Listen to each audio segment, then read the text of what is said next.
Hey guys, Dumelan. Welcome back to Everything Entertainment. Guys, today we're gonna be talking about Married at First Sight South Africa. Sana, what a beautiful show.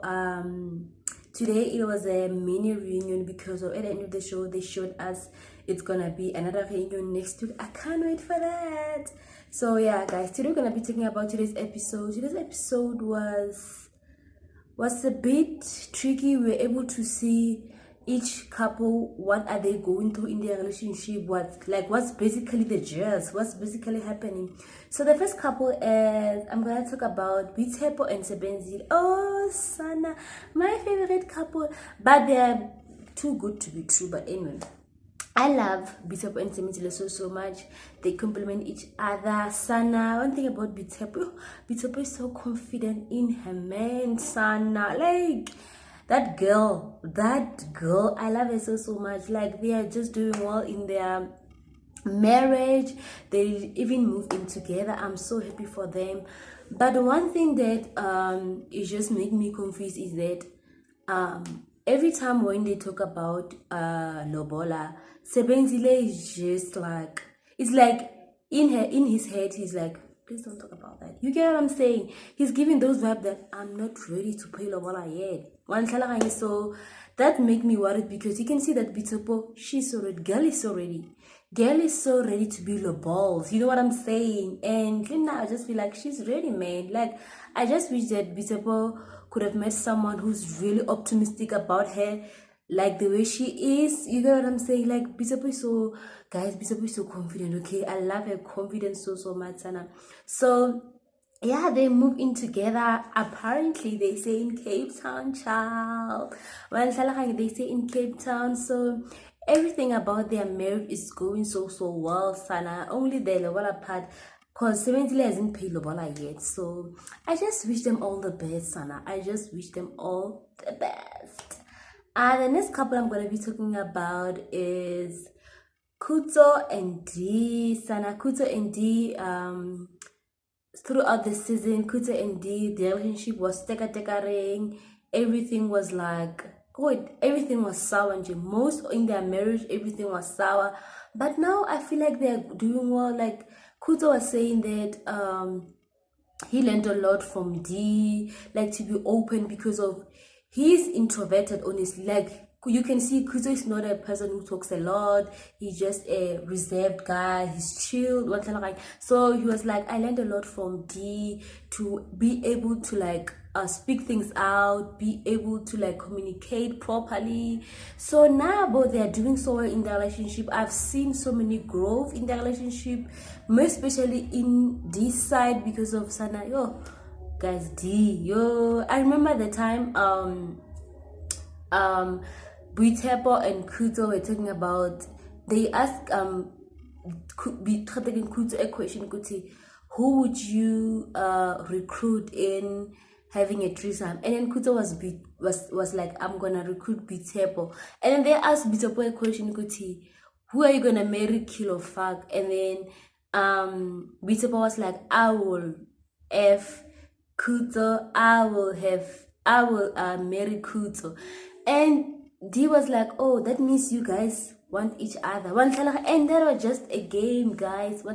So I think, like, in all those things, she learned a lot, Sana. She learns, like, games are always games, guys. Don't take it personal. And you must learn to trust your person, honestly speaking. So yeah, man, I just see that, like, they're taking the relationship so serious. They are co-parenting with their co-parents.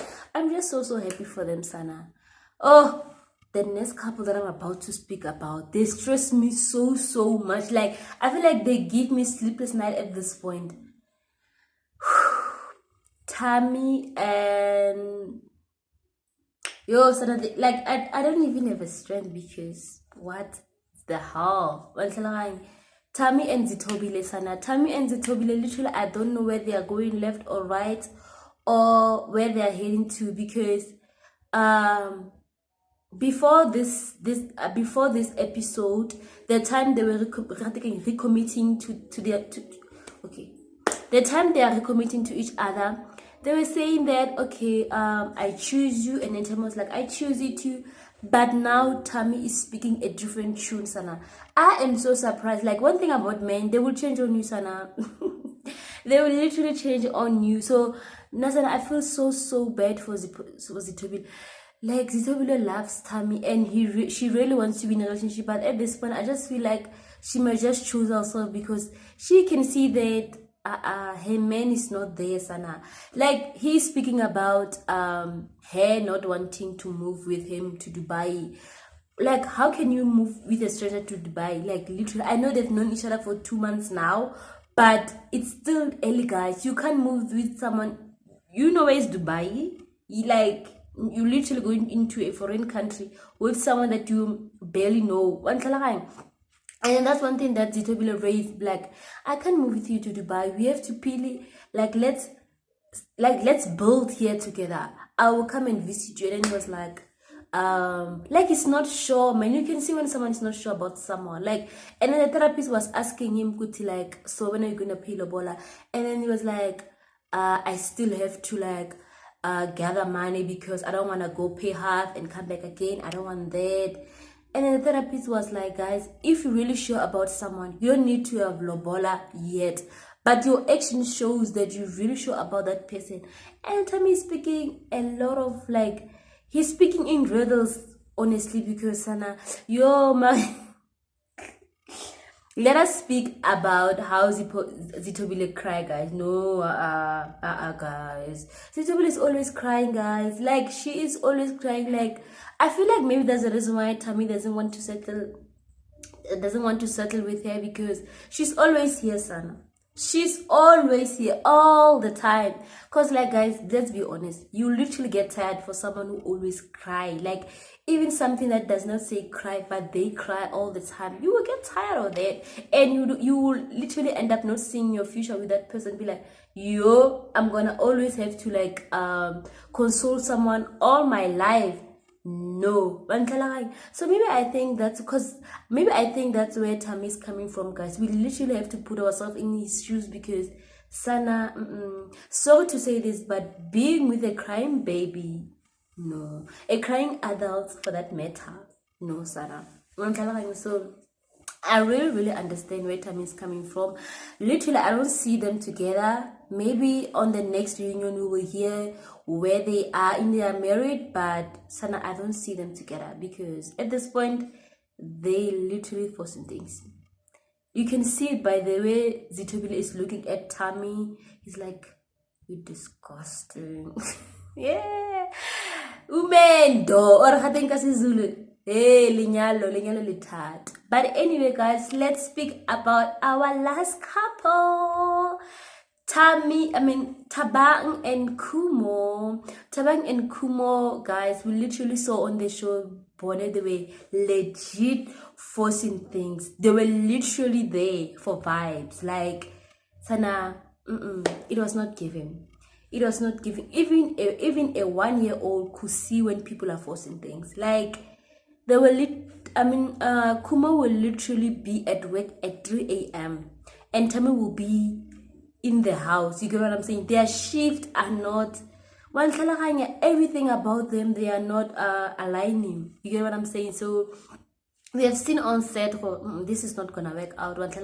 And last episode, Thabang was like, girl, I'm not gonna be able to move on with you because you cheated, you were speaking with men behind my back, like a lot of stuff. You get what I'm saying? So today they were talking about that in Brave, and then Kuma was like, it's not like I was cheating. Obviously, by the time they entered the show, Kuma was having someone else. So she had to break up with that person first. Obviously, you can't break up with that person just one.